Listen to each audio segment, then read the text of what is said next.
Today I'm taking a look at the IKOVWUK dual green laser distance meter. It comes in a nice clamshell case.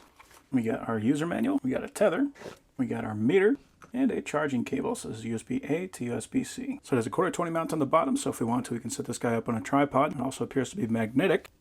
Yep, and that does definitely hold itself up. That is a nice strong magnet on there. We got our emitter on the top, we got another emitter on the bottom, and it says it has an 850 milliamp hour battery. The case is a kind of a soft plastic. Buttons are a nice rubber, and if we turn that on, look at that.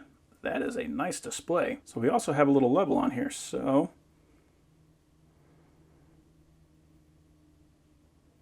that's cool. So we can actually use this as a level as well as a meter. So we got our degrees on the top, and that is good. So we'll actually be able to use that to make sure that we're getting a straight measurement straight across. Because obviously if it's angled up a little bit, you're going to be measuring a little bit off. We got our battery indicator, and we got the measurement mode. So right now it's going to be using both emitters in order to get our measurement. And we can even see where those emitters are going, so we know exactly where we're going to be hitting.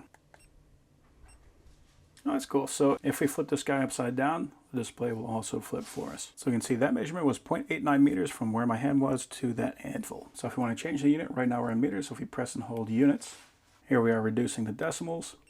Then we have inches. Then we have inches in fractions of an inch, and feet in inches. Very cool. Oh, and we have feet. Cool. So this is showing us a reference, so we can see it's going to be measuring from the front as well as the back. If we want to change that, now it's going to be measuring from this edge that direction.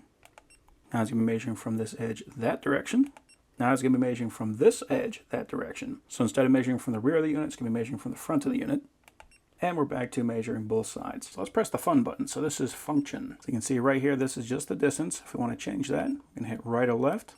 Oh, that is nice. I really like how the display does that. So let's measure square area. So first we're going to measure from the floor to the ceiling. We got 95.6 inches. I'll lock that in. Now we're going to measure the distance of one wall. So I will just use this. And we're looking at 118 square feet. That's just an easy way to do square footage. So let's go back to function. And this is going to measure the hypotenuse of a triangle. So let's go ahead and get a 45 approximately.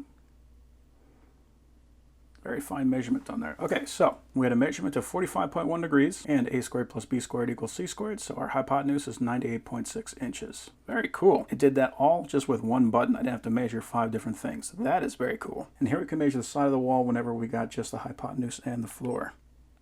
So first we're going to start with the hypotenuse. Then we're going to measure across from the point on the floor to that wall. There we go. So now we know that the height of the wall is 14.5 inches. That is really cool. And then we can measure for the hypotenuse. So we'll start out by measuring the wall, and then we will measure to the ceiling. So now we know the hypotenuse is 60.9 inches. Back to function. So this one's pretty cool. So if we were standing in the center, like if we're standing on a platform, we want to measure the distance of a wall, we can use this function for that. So first we will measure up to the top of the wall, and then we will measure across directly. And then we will measure to the bottom of the wall.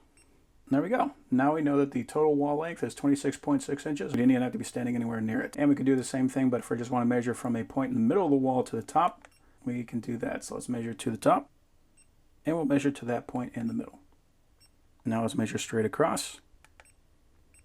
There we go. So now we know the point in the middle to the point of the top was 13.5 inches. I also like that this is actually capable of reading inches, because a lot of these things, they'll just give you an error if you're trying to measure too small in units. So this is very nice. Okay, looks like we got square area. So we can do that real quick and across. So we're looking at 33.6 square feet. Let's go to the last one.